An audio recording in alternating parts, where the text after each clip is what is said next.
Oh, yeah. Oh, that's fantastic. It's good to be here. I can see people now. How can you look at yourself? Yeah. How could you even look at yourself in the mirror, sir or madam? What a hilarious thing to say to someone. It's like, how do you live with yourself? How do you even sleep at night? Who do you think you are? When you look in the mirror at night, what do you say to yourself? Have you guys ever seen that clip of that bowler who hit a strike to like win a tournament? Pete Weber. You guys probably know who Pete Weber is. Yeah, he's the guy who made all those grills. Exactly. Yeah. So he's cooking with gas on this strike. Wow. So he hit the strike, and then he's like screaming at the crowd. He's like, "Yeah. Who do you think you are? I am." Like on live TV, he was trying to shit talk his opponent, and it just backfired. But it's one of my favorite sports phrases of all time. That's a really good one. Like the nonsense, yeah, I'll send you guys the video I think later. hits harder than the things that make sense. Oh my god, dude! I have such a great fucking terrible story about shit talking. Yep. Oh my god, yeah, dude. Oh my god, I don't talk shit. When I was playing sports, I didn't talk shit. Like I'd play hard and I'd be a fucking asshole, but like I would never talk shit. And here is why. Welcome to another. No, I'm just kidding. Here's why. So like. We were in the close game. We were in the playoffs. This was my junior year, and I was playing O-line, and I was just no shit. We were, yeah, right. And it's a close game, and I'm having to pass pro and shit. And this tiny, like in high school, this will happen. We'll have like a nose guard that's like 5 feet tall, like 5 feet nothing, and just very fast. And he was one of those guys, and he was just giving me hell because he was just running around me because he's faster than I am, just a better athlete, you know? And at one point I just got mad and I was trying to talk shit to him and I fucking hit him. I pass pro'd him. I punched him with 2 hands and he kind of flew off me. And I wanted to talk shit, but all that came out was me going, boom! I yelled, boom! Like I was a badass, like boom!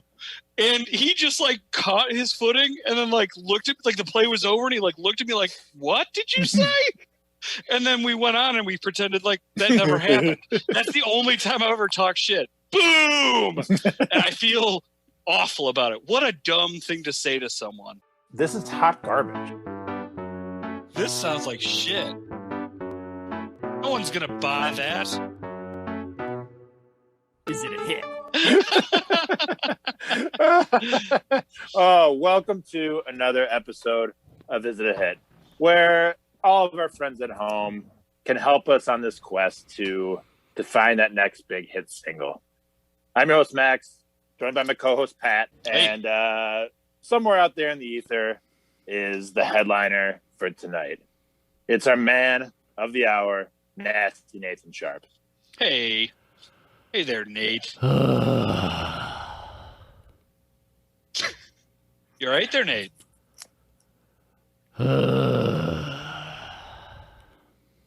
You sound like you're dragging ass. What's the deal? Listen, the only time I drag my ass is when it's itchy or unclean, and there's a nice Burberry carpet around. I'm not dragging ass, Pat. Life is dragging.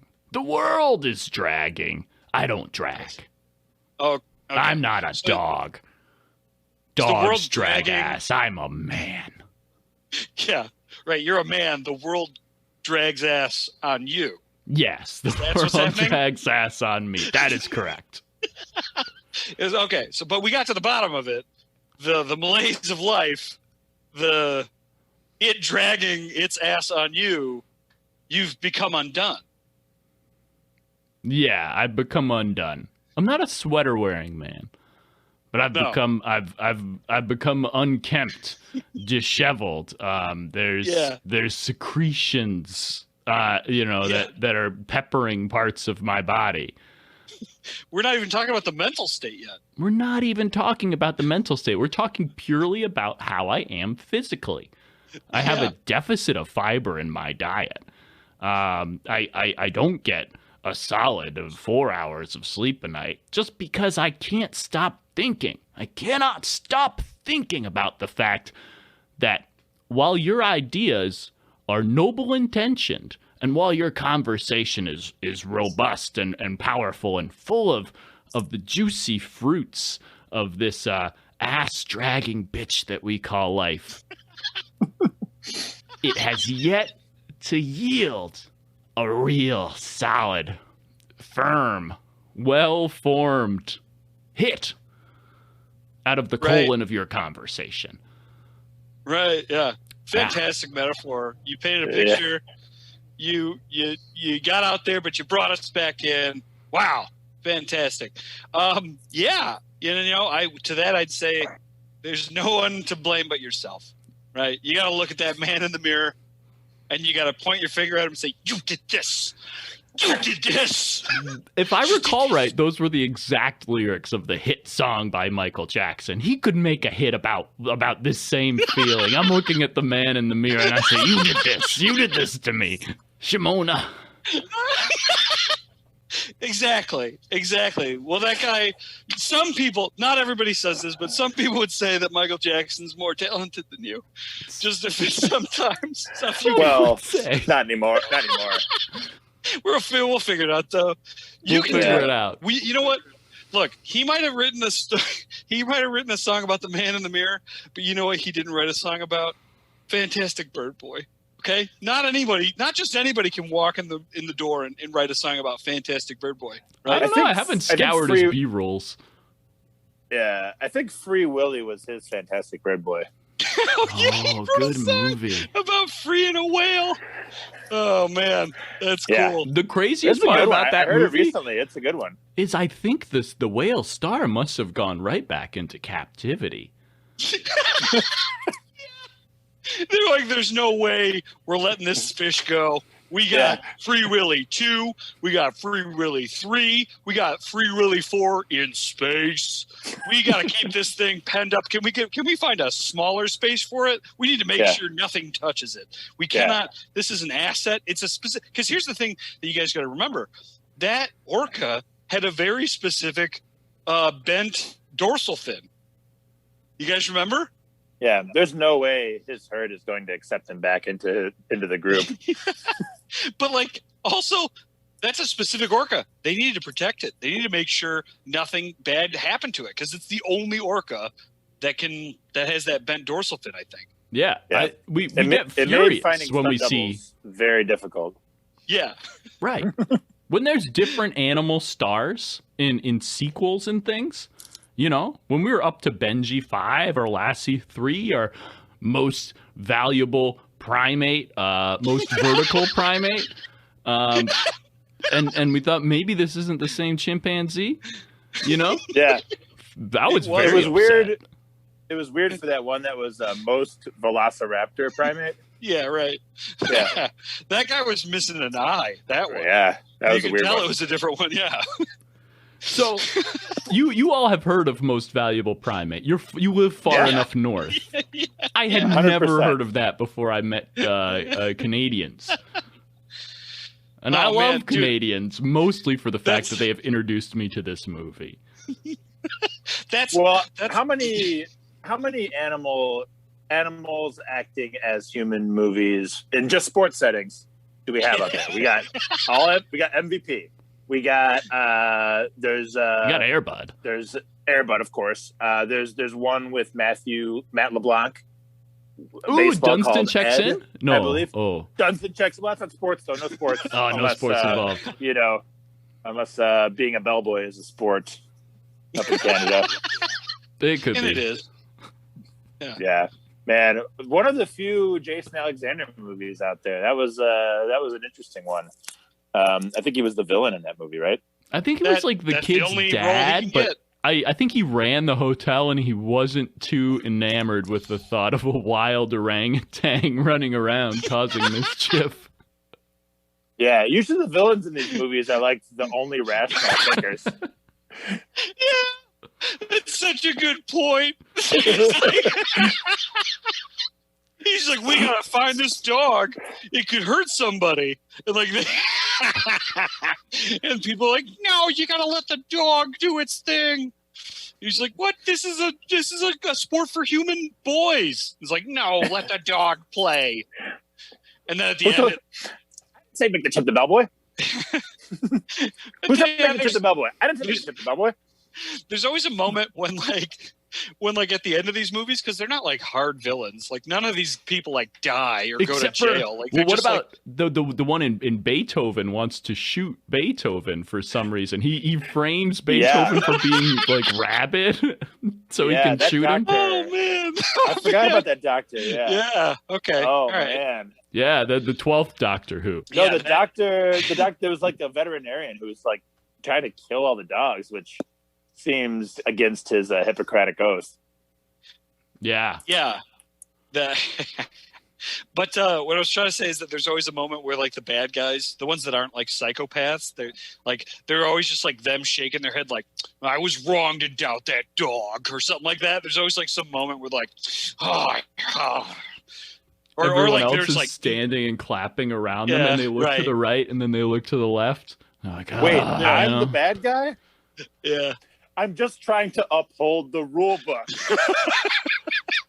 Listen, man, I got a kid in this t-ball league, and I don't want him to get mauled by a raccoon. It's completely... Why does this keep happening? I know they have opposable thumbs. I understand. It doesn't mean they can play t-ball with toddlers.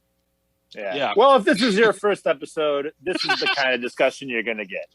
Where Pat and I inspire, Nate creates. Isn't that right, Nate? This is the kind of stuff that you want, right? This is what we need to create the kind of hot hits that the world is looking for. If Michael Jackson hadn't already made it, we would have made a song called Man in the Mirror, and it would be much less positive than what he was able to put out. Based on that discussion we just had, it would be Free Willy. Right. We would make the movie Free Willy, except a chimpanzee is the one who frees Willy. It would be a double animal movie. It would have two levels. Man, the animals help each other. It's the biplane of movies. Yeah. And it can only be two animals, or else it becomes too much of like a Homeward Bound or a live action Madagascar type thing. Look, we're not looking for it. This isn't an ensemble cast, okay? Yeah. This is two. We got a Rottweiler and we got a raccoon, and they're fixing each other, and they're getting out of the place, and they're gonna win some sport. They're gonna they gotta escape, they gotta save each other, and then they gotta win some sport. Right? It's a bowling movie, and it's called Gutterball. And the Rottweiler, he's like a tough, he's a tough junkyard Rottweiler, and he meets the raccoon eating garbage, and find a bowling ball.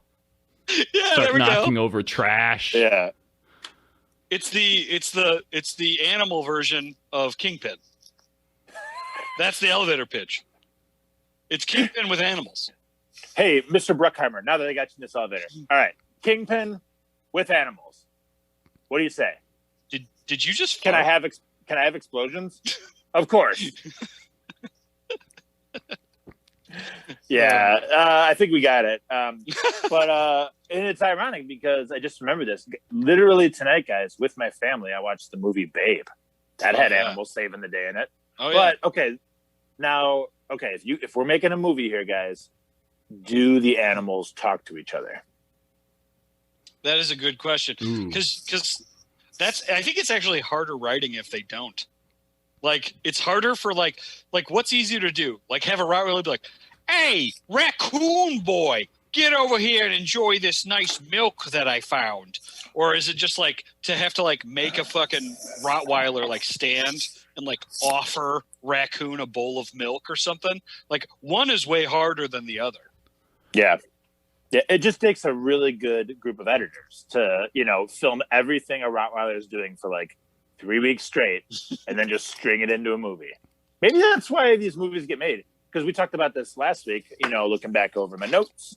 We talked about how exploitation, mostly with nudity, is so cheap that that's why they did it in movies, because it was a way to make a movie, without spending too much money, putting in boobs, of course. Yeah.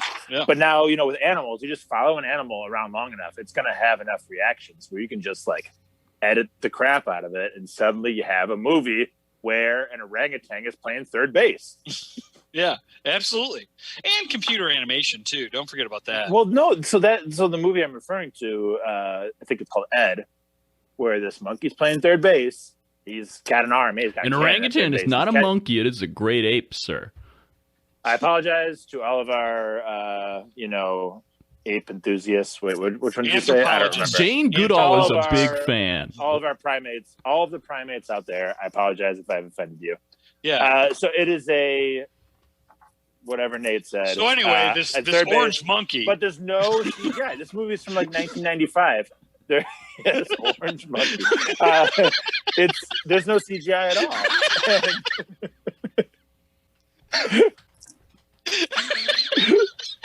So no CGI. They just went to the San Diego Zoo, filmed an orangutan. No, they didn't. They just put a baseball uniform on an orangutan and just filmed him for like 12 hours. And they had a movie. That's all it took. They rewrite the movie around what he did. It's like we got a lot of him picking for ticks. We got to have a tick subplot. Now, this is an orangutan, Eddie. He's 3 years old. This week, he likes bowling, but who knows what he'll like next week. Last week, it was ice hockey. So film him for a while. See what you get. Oh, man. What was is that MVP? MVP. Yeah, MVP is the chimpanzee playing hockey. I think it's Eddie or What's Ed. the Eddie. Eddie. It's called Eddie? Eddie or Ed. Eddie's that. You're talking about the orangutan playing baseball. MVP is the chimp playing hockey. Okay, so the chimp playing hockey, man, the edits in that movie are just all over the place because you can tell that there's just certain shots they could not make because the it's a chimp on skates. They barely even play hockey until like an hour and a half into that movie, and it's just about that long.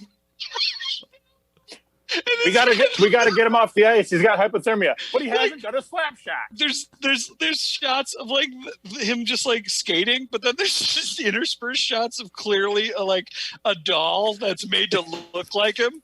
And then like every time he has to go hit the puck, it would like hard cut to someone else like hitting the puck, like just a close up of a puck getting hit by a thing. But there's also shots of a person playing the orangutan, right? That like. It's clearly a person in like orangutan garb or whatever. Like they have like enough clothing on them and they're hunched over and they're looking. They look like they're an orangutan playing hockey. Yeah. Terrible. Guys, this is a hit. This movie. I know this isn't a movie. We're not making movies to decide if they're hits, but this is a hit. We just follow around one of your guys' dogs long enough, see what he's into, get into the writer's room, throw something together. Nate, you do the song. This is basically, you know what? This is basically the format for how Nate writes music. We talk about some bullshit. What's my dog into? Yeah, and then he has to write an entire thing around our garbage. So, like, it really wouldn't. The podcast wouldn't change at all. No, we're movie themed right now. Season 2.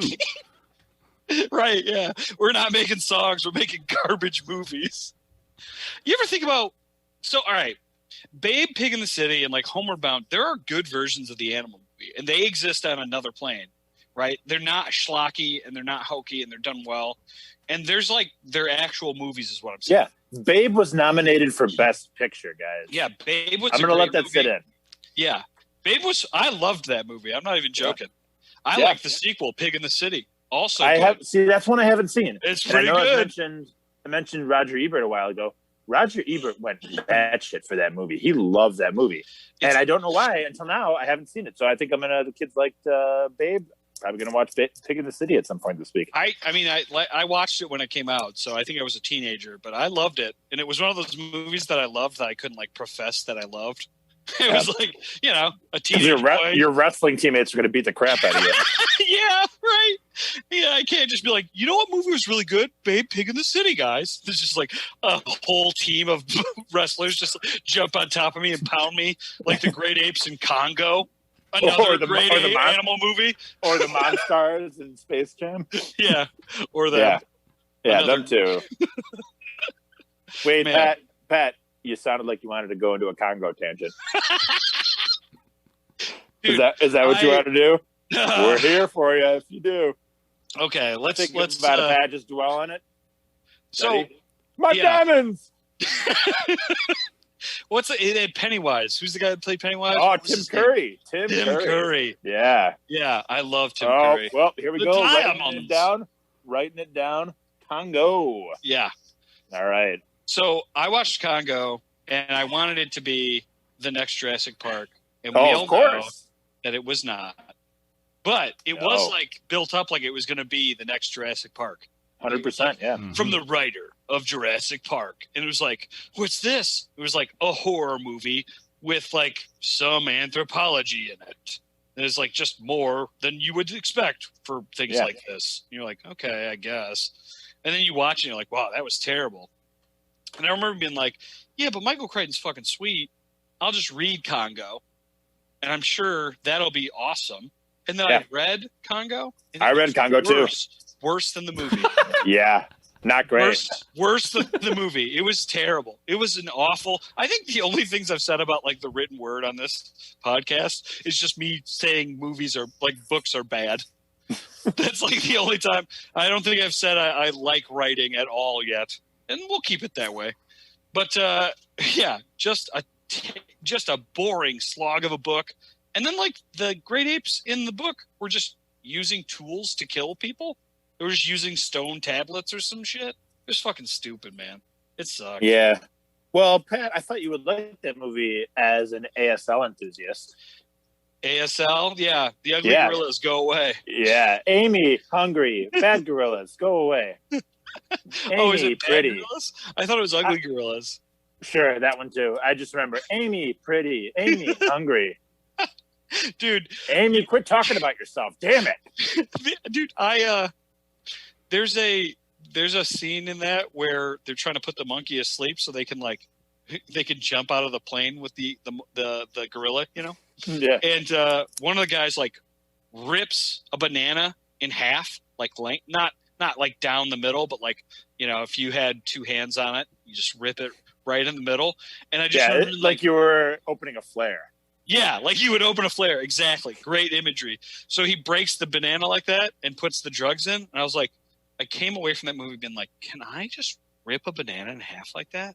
Because that was the most badass opening of a banana I've ever seen in my life. I've been eating bananas wrong for years. Yeah, to this day, guys, that's still how I open bananas.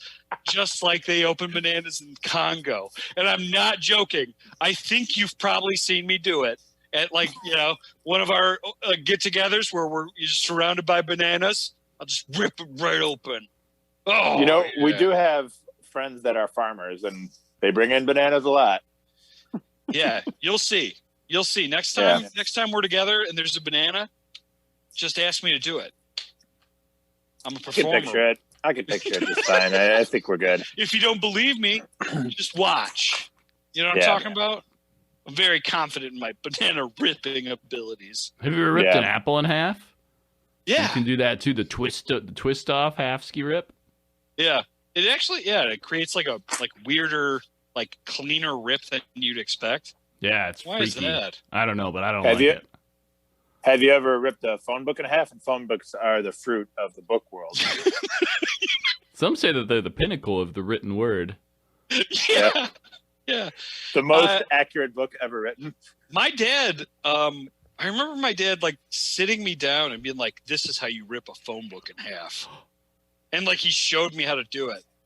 And I was like, but you're not being very strong. You're just using like leverage and you're like tearing. He's like, yeah, that's how they do it. That's why I'm showing you. What did you think I was going to do? But I really wanted it to be like, you just have to be very strong, you know? But he showed me how to do it. It's fucking, you got to like create a crease and then you can do it. And it looks like you're the strongest man alive too. It's cool. Yeah. I have a dream that on my 40th birthday, I'm going to rip a phone book in half. I'm saving it. Is that like what you're going to train like for until you turn 40? Well, there's other feats of strength that I wanted to hit at 40, but the important thing is I do whatever those feats of strength are, and they're probably not actually very strong. But then if I top it off with ripping a phone book in half, it'll be like very impressive. Hey, Yeah. who was the guy in Pete and Pete that could go sideways on a pole? Pete. No, it wasn't Pete. Do you know what I'm talking flag about? pulling. I know the act that you're talking about. Flag pulling. Yeah. Yeah. That's a good feat of strength. Solid feat. Yeah, I was gonna say. I feel like you're just trying to live out that guy's life anyway. You should just do that guy, whatever his feats of strengths are. Feats of strength. Yeah. Feats of strength. Yeah, of course. I don't remember enough about Pete and Pete. Me neither. I never watched that. The one episode where he goes to the barber and he's like, I want to learn about some footwear. And that was just like the key to the whole episode, was just talking to the barber about footwear. And that was a weird one. Oh, they had like an eating competition, but they had to stack all the rib bones afterwards. I remember that. I don't remember too much else. Was it a good show? Was that a memorable show? I think it was a good show. You had the kid with the red hair. You had the other kid with the red hair. Yeah, they were brothers. Yeah. I remember one episode he dug out of his parents' basement. He got grounded, and he dug out of his parents' basement using like a Statue of Liberty. And like when he finally got out, I remember that, yeah. The Statue of Liberty pierced through the ground, just symbolizing freedom. I thought that was pretty good as a kid. I liked that a lot. You were did you get bullied when you said you liked Pete and Pete? Did they pile onto you? Were they like, hey, Pete and Pete's for nerds? Did they rip you apart like you were in the Congo or in Space Jam? Yeah, remember when that gorilla ripped out the guy's heart in the movie? Did that happen? I remember the gorilla throwing something at someone, and I always thought it was a heart. Man. But that person ran around for a while afterwards, and I'm like, oh, maybe it wasn't a heart. Yeah, there was one scene to show you like what the stakes are. That's an important part of every like low horror / thriller. It's like you gotta establish the stakes. Yeah, there's cartoonish gore, heart stakes. Yeah, right. Oh yeah, fuck yeah, dude. Yeah. What else? Yeah, well, the listeners will remember we talked about that kind of stuff last week. Horror movies. We talked about how they had a lot of violence. A lot of really terrible dialogue. What else we covered last week? Talked about Murder, leading lady Angela Lansbury. Oh, yeah. Just a quick recap on that song. I think Pat and I said not a hit, right, on this Angela Lansbury luchador themed mashup. Correct. Yeah, not a hit. How dare you? So I do admit I felt. And I don't know if the listeners could hear it in my voice, but I felt really bad saying it wasn't it, because I know that you put your heart and soul into that song. And it was the culmination of years and years of research and practice and work and blood, sweat, and tears, and it just wasn't a hit. I'm so sorry for you're that. good cop American Idoling me. Yeah, you're the Randy Jackson to Pat Simon Cowell. I feel you, dog. I feel you, dog. Yeah, and I could tell that this song it shared a lot of who you were, right? Like you were on display in this song, and the wrestling, the luchador music, the Angela Lansbury. It's all very huge foundational blocks in your personality, and I think that's probably why I didn't like it. I don't much care for you either.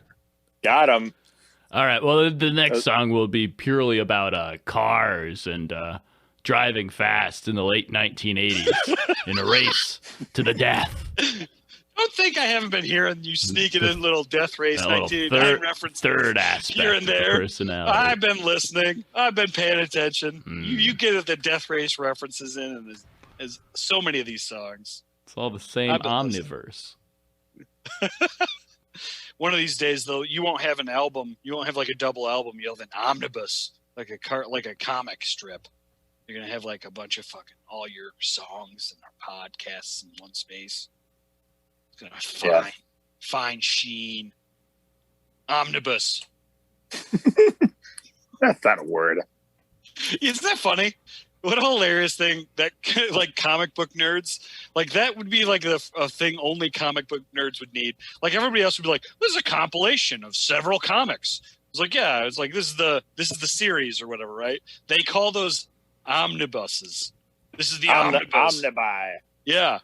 Wow. I just remember like I heard that and I was like, I don't need this. Just 100 pages of crudely drawn Frank Miller sketches. Yeah, right. Just people's hearts falling out of their buttholes. Yeah. Omnibus. It sucks because I get drawn in. Like reading comics is just such a feast for the eyes. Like I won't even read. I will go through comics like a child, where I'll just like look at the pictures and then I'll go back and read them. Hey, have you ever read The Dark Knight Returns Part 2? No. By Frank Miller? An absolute fever dream.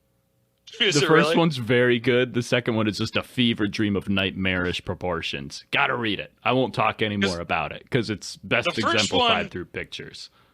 The first one's the one with he comes back, he's old, and he gets the girl, Robin, right? Yeah. And the second one is them having psychedelic adventures through his poorly done sketches with lots of bright colors attached to it. It's nonsense. It's great. That's awesome.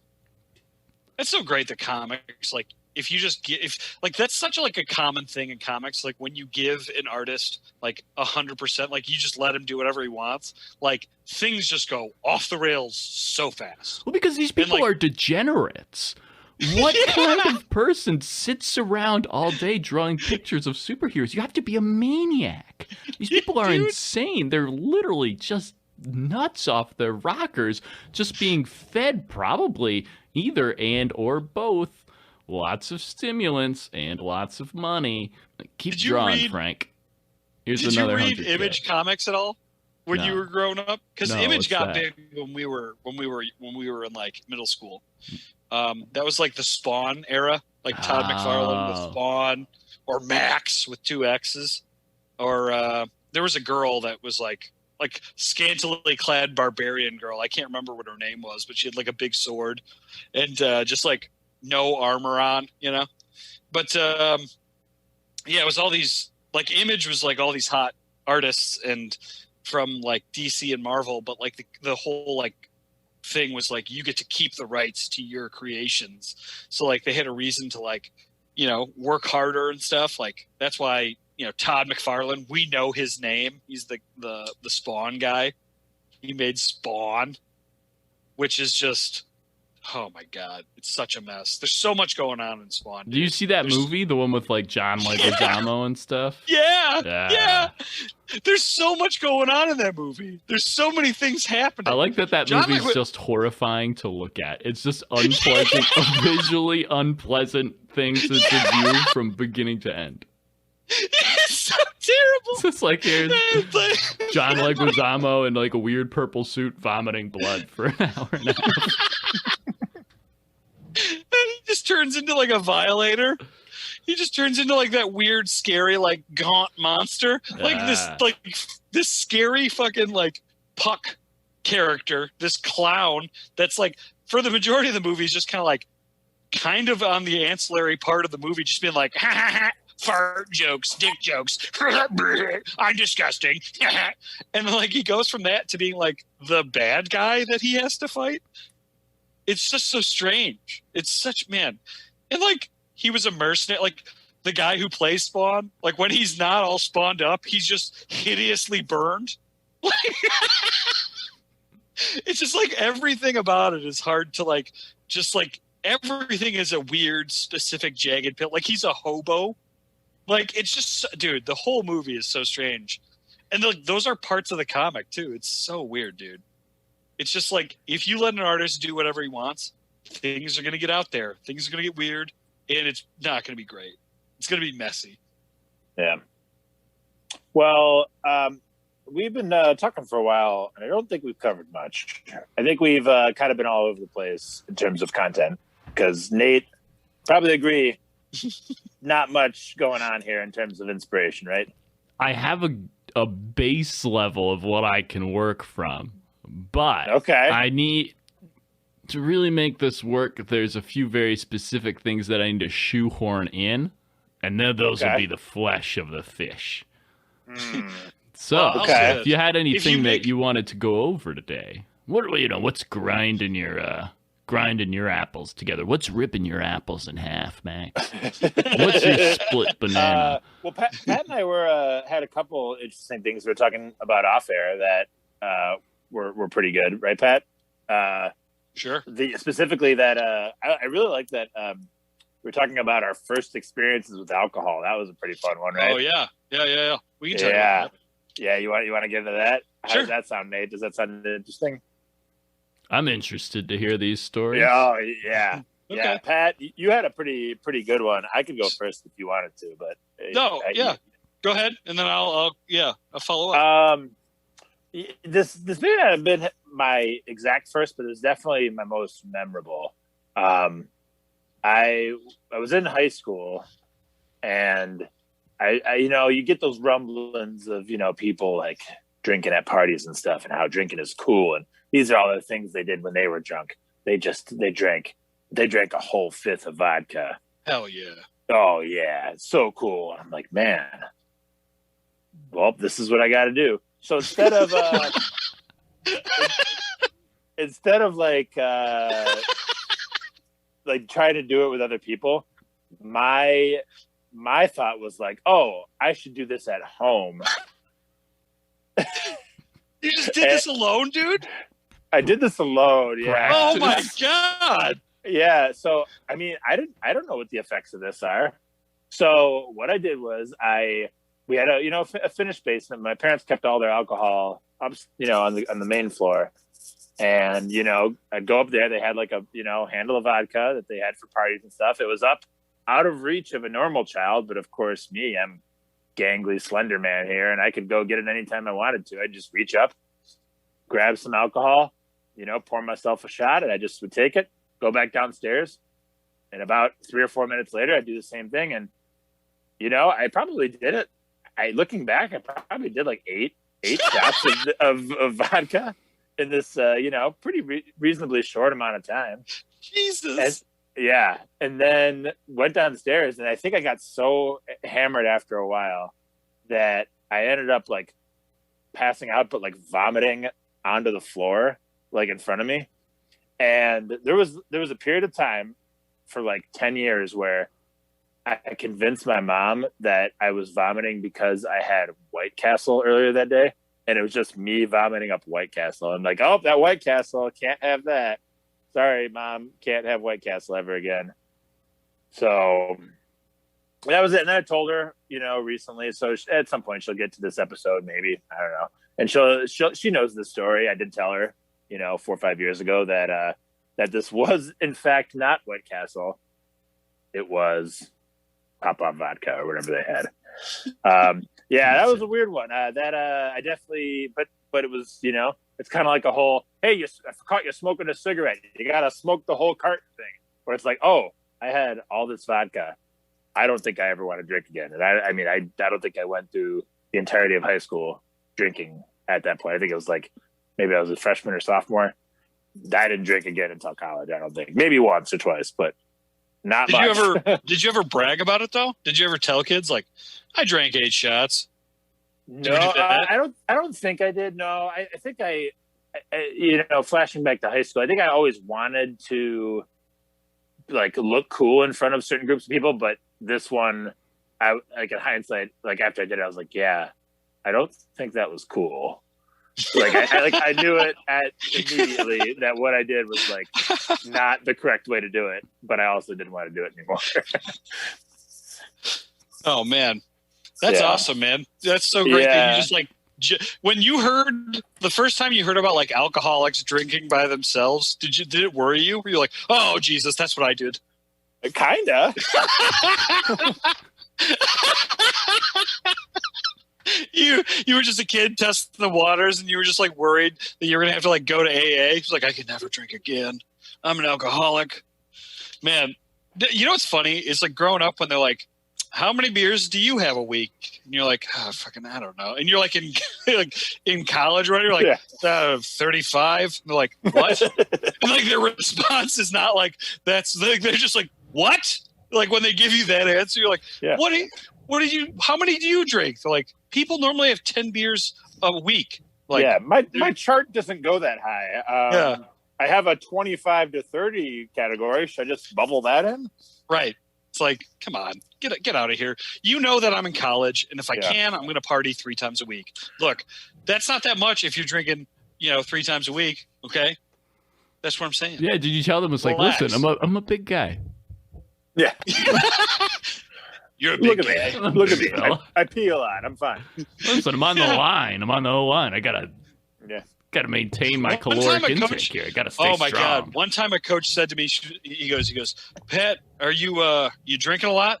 And I was like, what? No. He was like, well, you're an alignment, so you're definitely drinking a lot. But I haven't heard your name from other people, so you must not be drinking too much, which is good. I'd like to keep it like that. And then he walked away. Keep it up, pat on the butt. 35 beers a week. He asked me if I was drinking a lot. I said not that much, and then he just was like, "Yeah, you are," but I haven't heard any problems, so it's fine. Just didn't take no for an answer. Fucking just also huge stereotype. O linemen are heavy drinkers. Also very true, but yeah, for sure.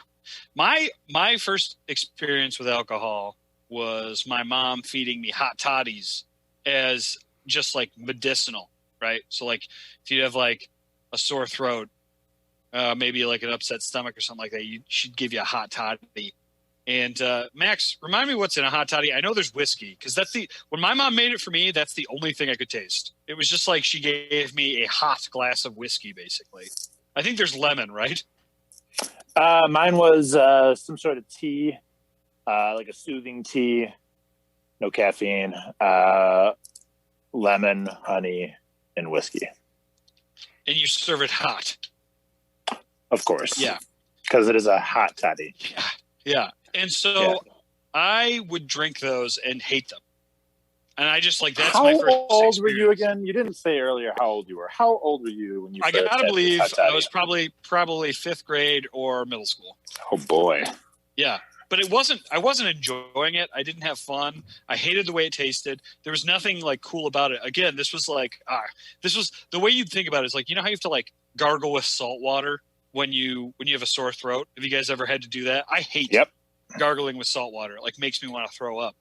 And that's how I felt about hot toddies. It was just like, I had to like build up the mental strength to like push through it.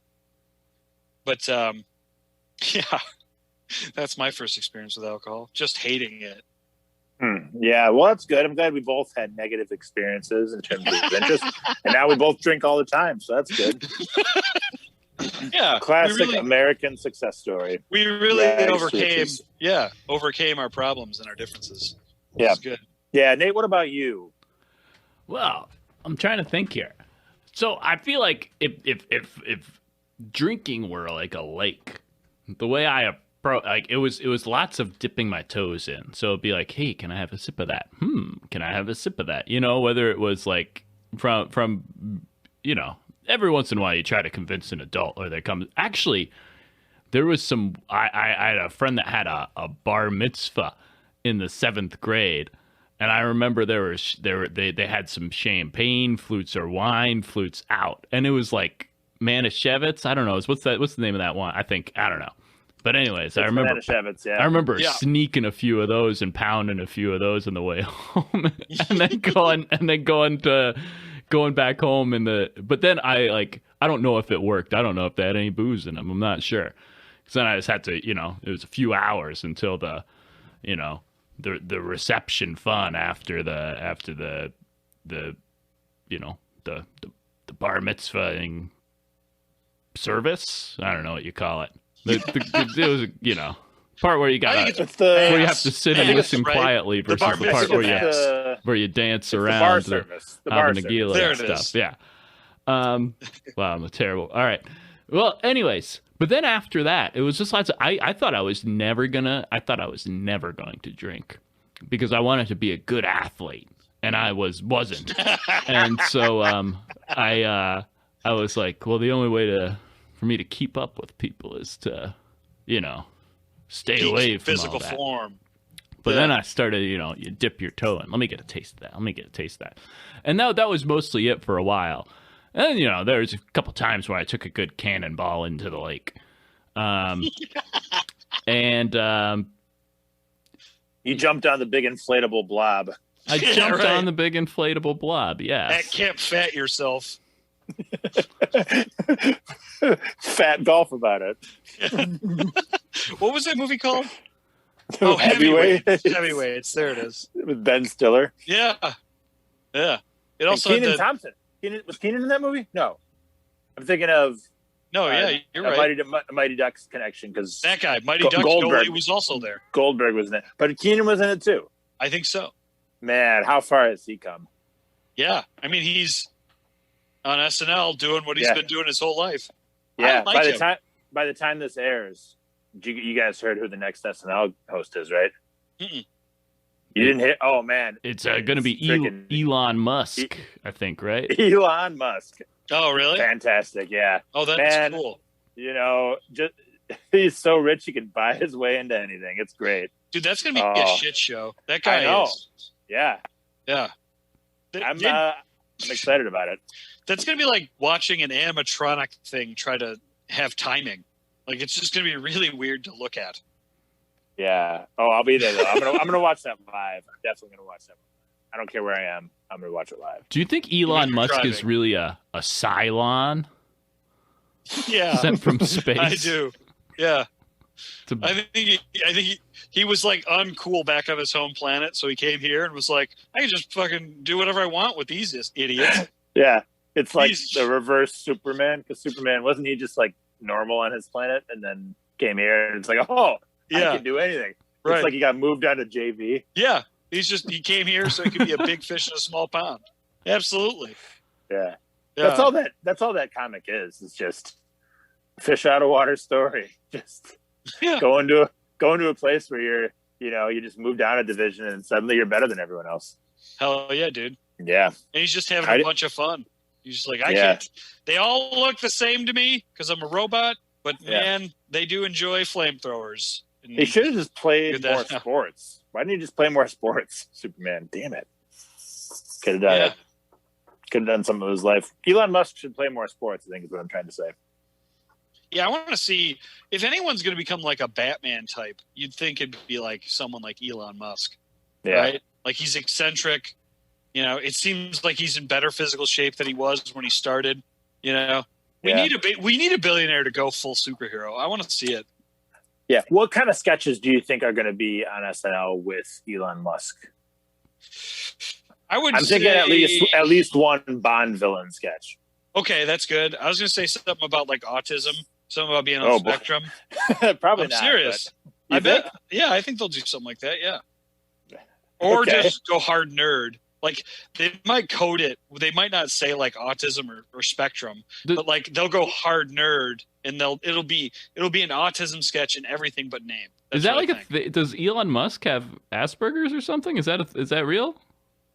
I don't know. I think he does in the sense that probably all rich nerds do. I think it's just a rich nerd trope, just being awkward. Yeah, that's what I'm saying.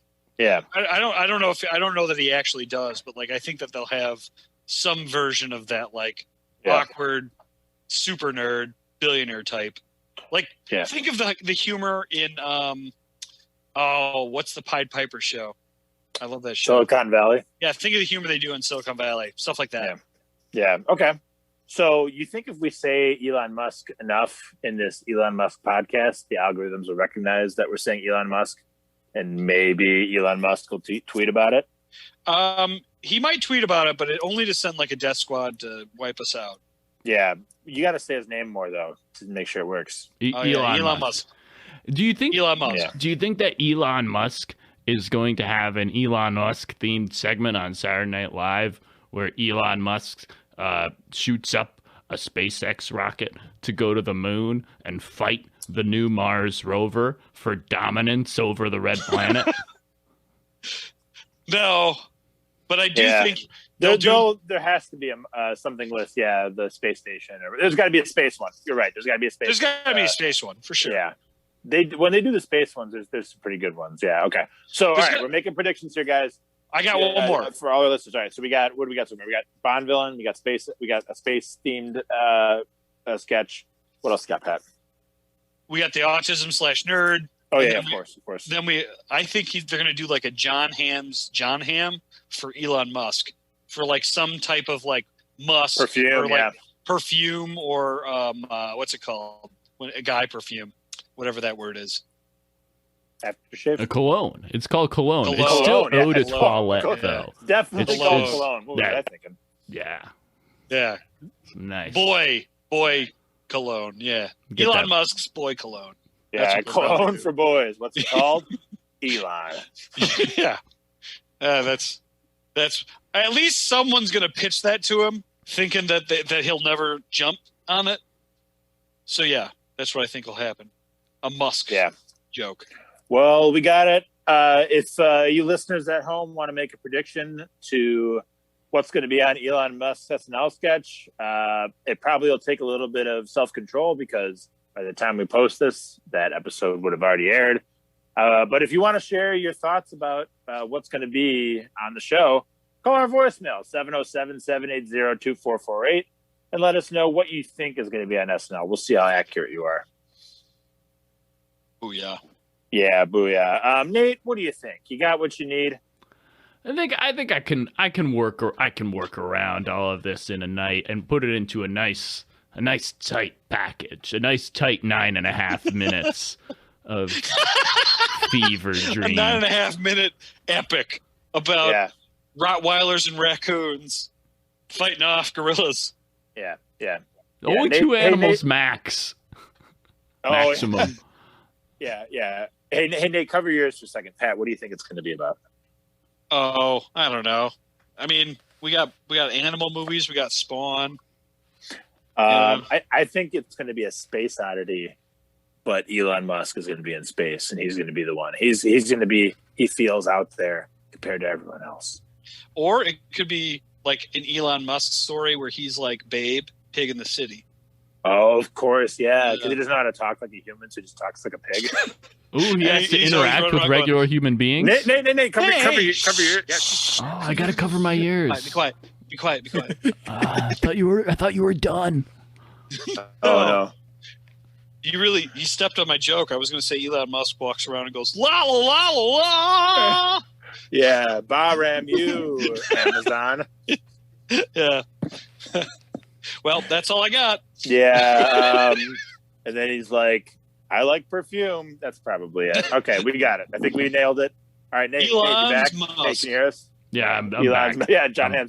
Yeah, I like that one. All right, Nate. I hope you didn't hear any of that. We wanted to make this song as original as possible without any outside influence because we don't want to be selling outs. Am I right? Oh man, you could do like a hyper pop song about ripping bananas. Yes, ripping bananas. Oh man, yeah. That should have been in your "You Can't Walk Away" song about ripping bananas, but it's a little bit too late for that. Too late for that. Yeah. Hindsight. Stan Bush would be disappointed.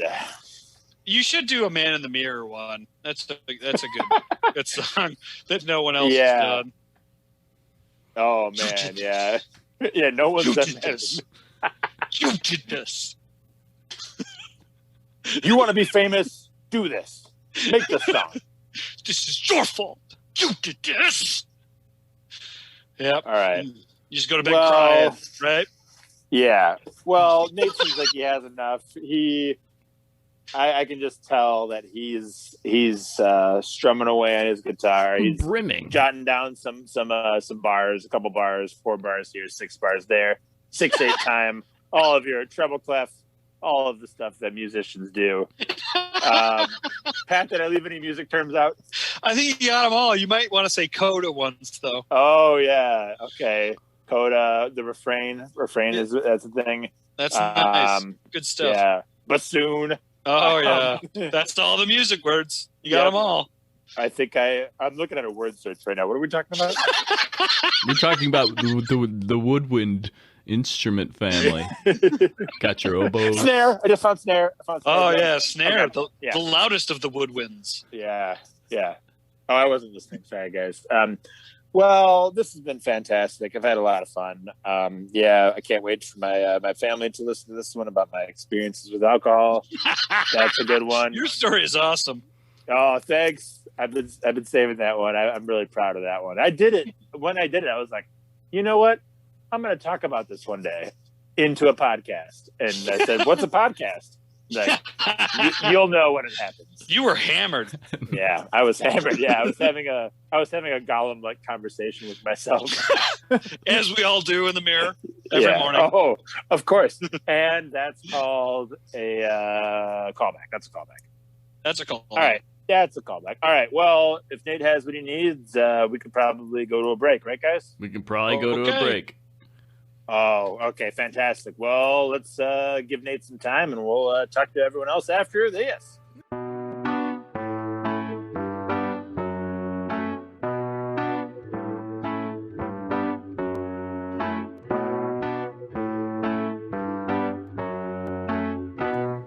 Guys, we have to remember that I don't do anything here.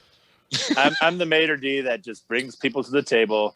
You guys are the servers, the chefs, the sous chefs, all those other positions at a restaurant. I bust the table. Maybe I'll bring people to it. I don't know. That's where I fall into this whole equation.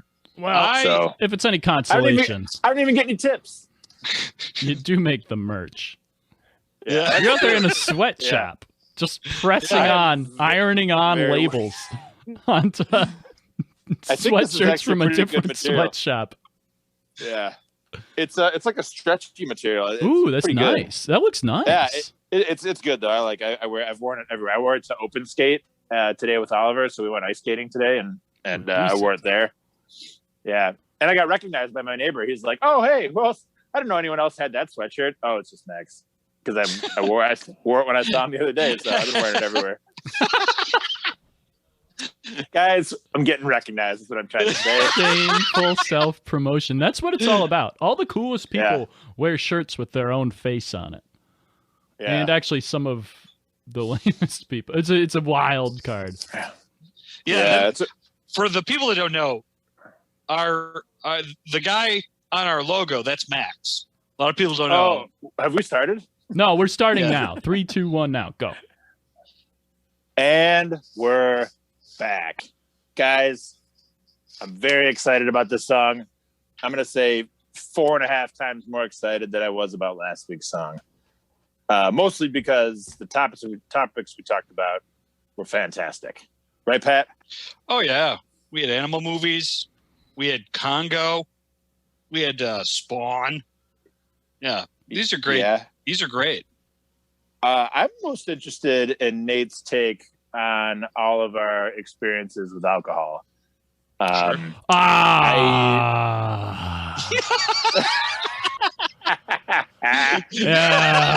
I forgot about that one.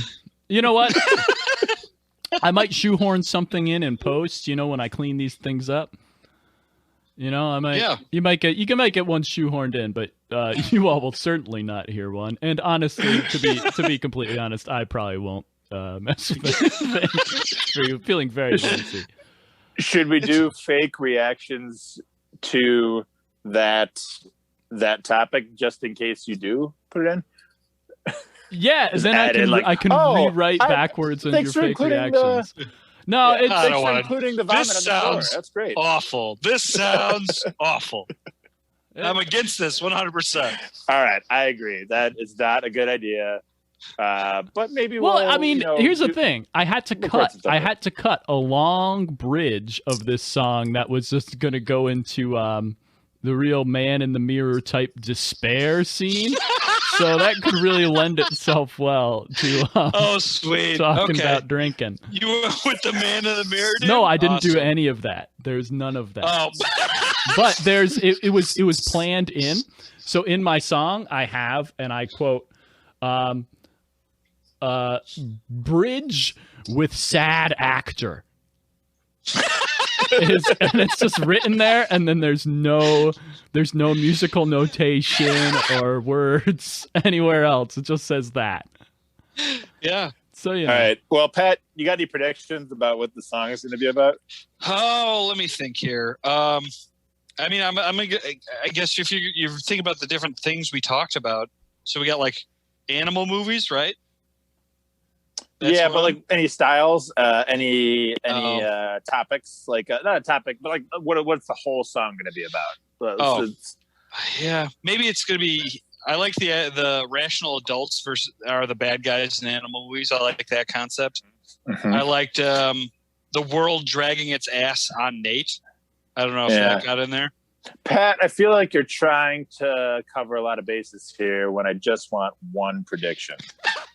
Okay, choose one of those and then put me down. Okay, got it. We'll cut all the other ones out. Yeah. All right, I'm going to go with a Space Oddity type song, but the main character is Elon Musk.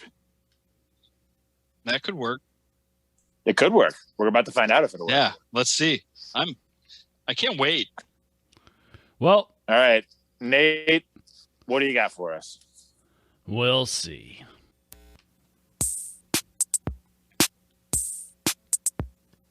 There's something in the air, my friends, today. It's magic. You want something for adults and kids to see. My people, we have it. A brand new franchise for families. It rips a lot from Hoosiers, a little from Greece. Work the actors from birth to decease. The animal child stars. A baby chimpanzee and a wolf cub escaping from a zoo. Playing every sport they can. It's good for sequels too. We'll be swimming in money, drinking Cristal. Just put a camera on them, that's how. Press record, film till the board. There's nothing left to do. We'll call it Wild Pitch. No kids will be pouting. Wild Pitch. No chicks will doubt it. Wild Pitch. And the best thing about it, we use animal child stars. An animal child star can't drive a flashy car. Can't smoke grass or cigarettes or get in trouble with the law. Disposable, dependable, keep them cheap and work them hard. Good for sequels and for threequels. Animal child stars.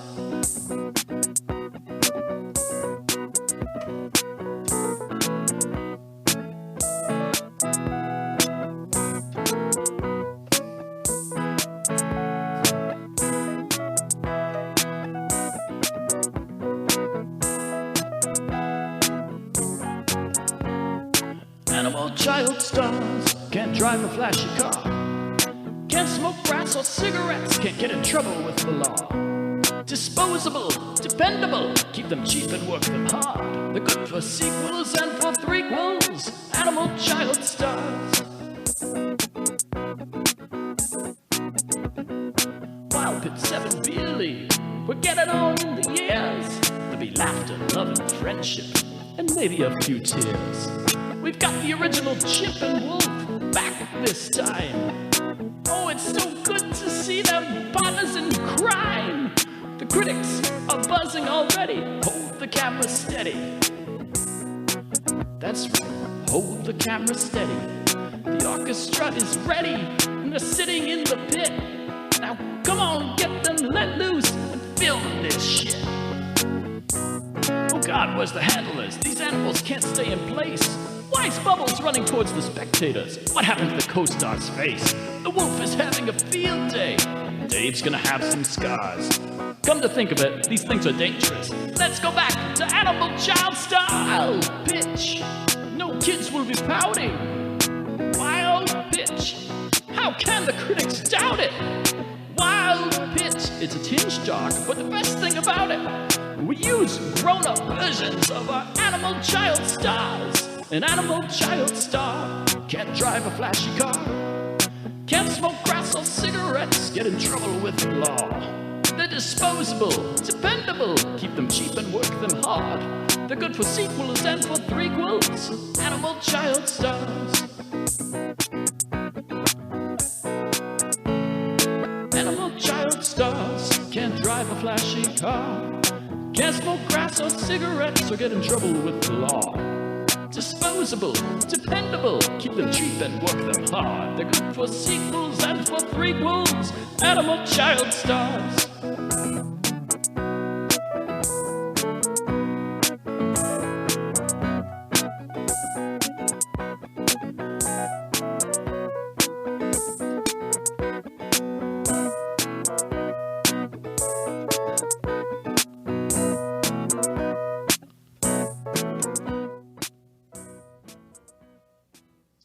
All right, you're back in.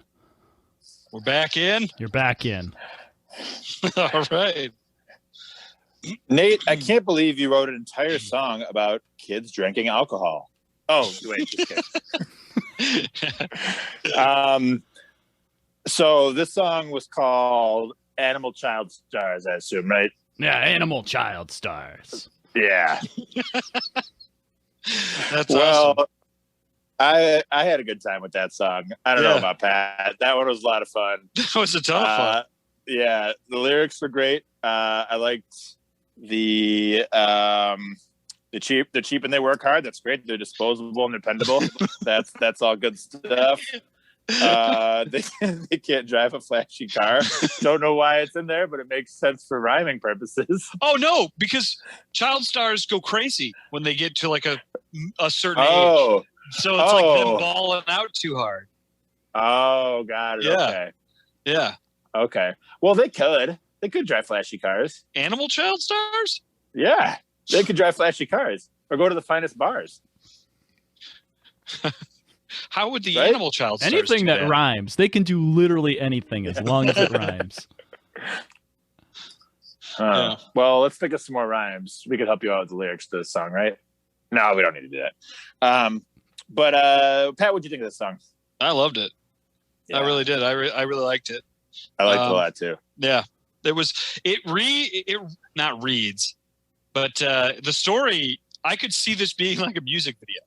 Like I was watching a music video in my head as you described it, and I was like, this would be funny to view. Like just getting a bunch of animals on a set. And like a corporate man during the verses, like talking to a bunch of other corporate dudes, and then when it gets like to the culmination, everyone's mauled by all these different animals. There's just I think that's great. I think just like story perspective, that's funny, but also the concept is funny. Like you're hitting all the notes, and it was catchy. It was fucking, dude. This reminded me of like 60s pop. Does that ring true to like what I'm saying? Like those pop songs that told a story that were like sugary sweet that like kind of drew you in. Yeah, but the style reminded me more of George Michael.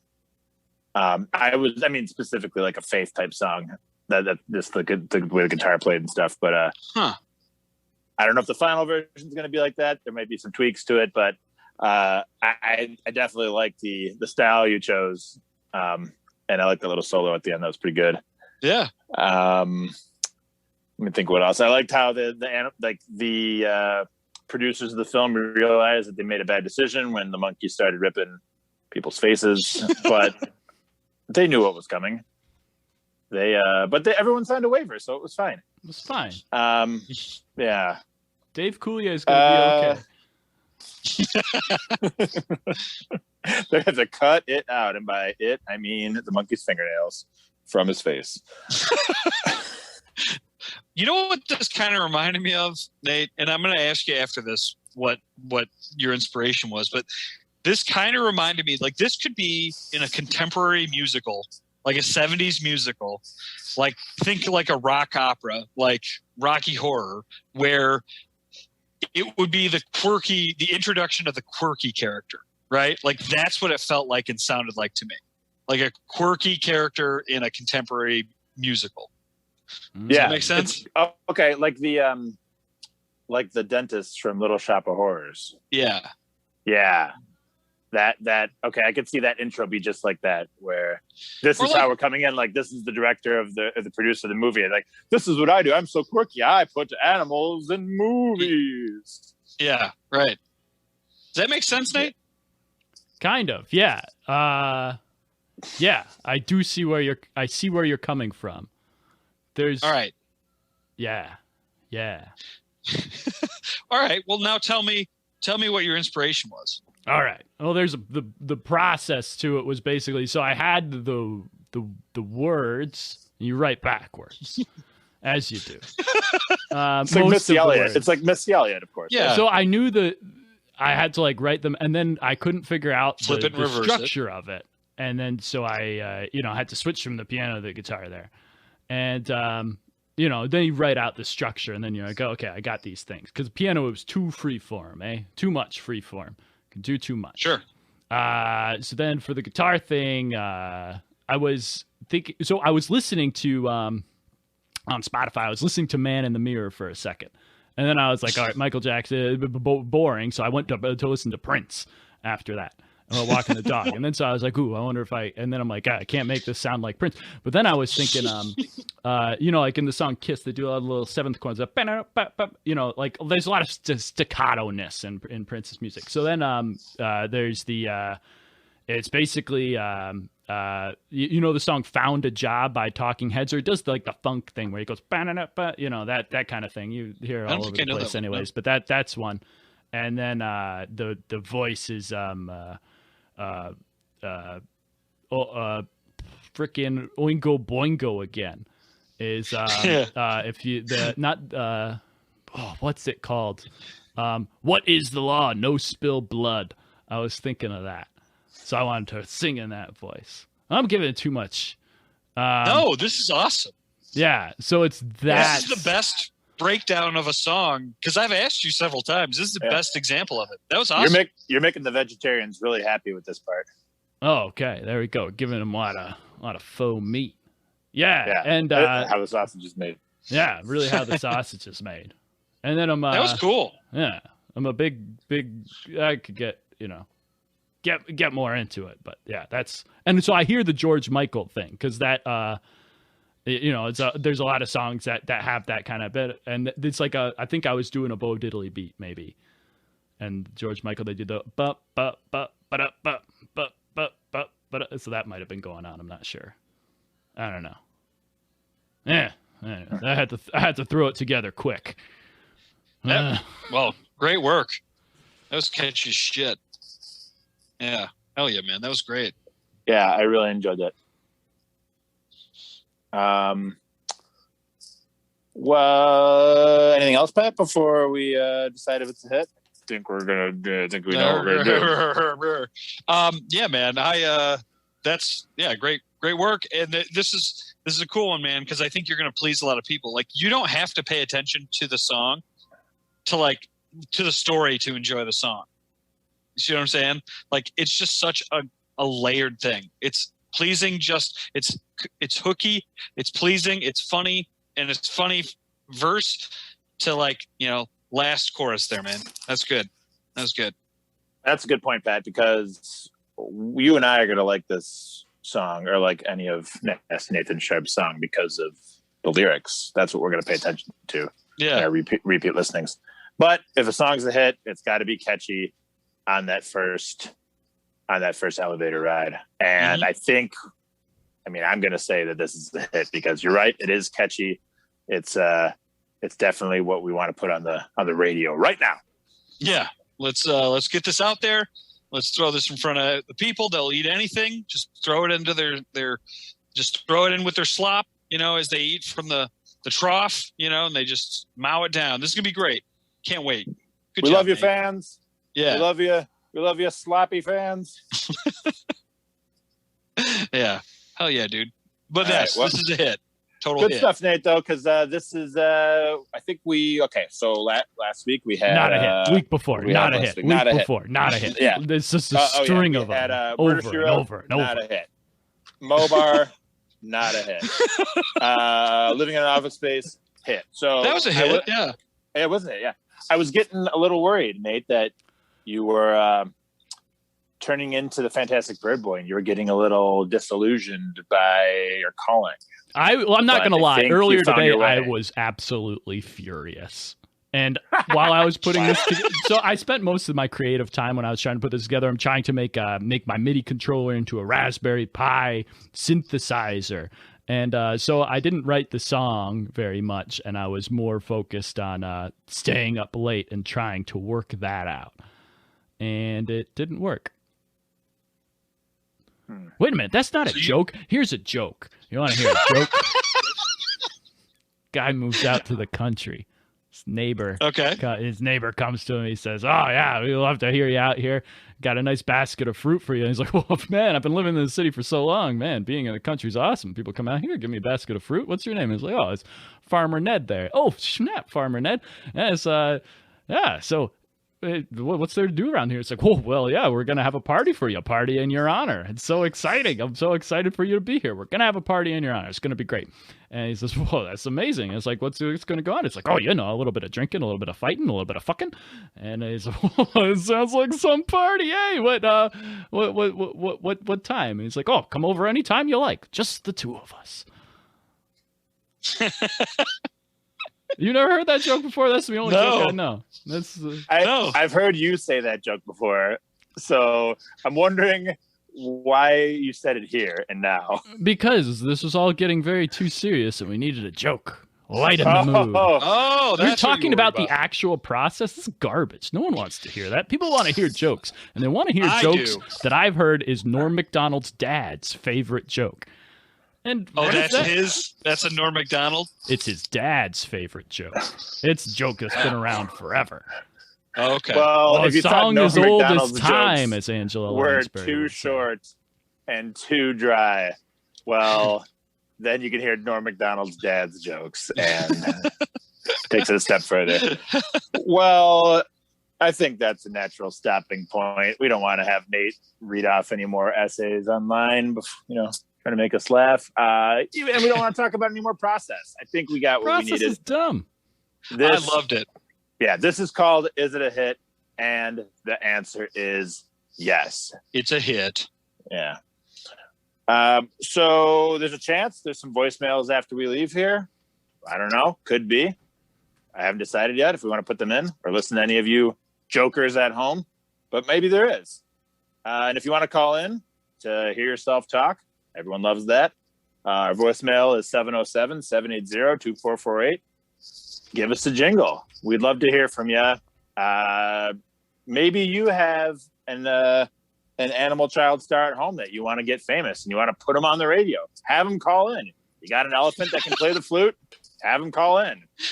You got a pig that just is a pig making pig noises? Have them call in. Nope. We don't want that pig. Too lame. No. Okay. We only want hits and we only want stars to call in. Okay. Sorry. All right.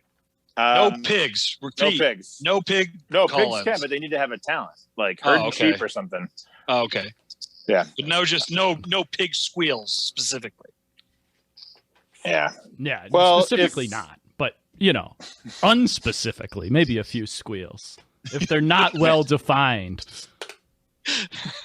Got it. Understood. Copy that. All right. Well, we will. Maybe there's a voicemail after this, maybe not. But if there's not, we'll talk to you all you hipsters.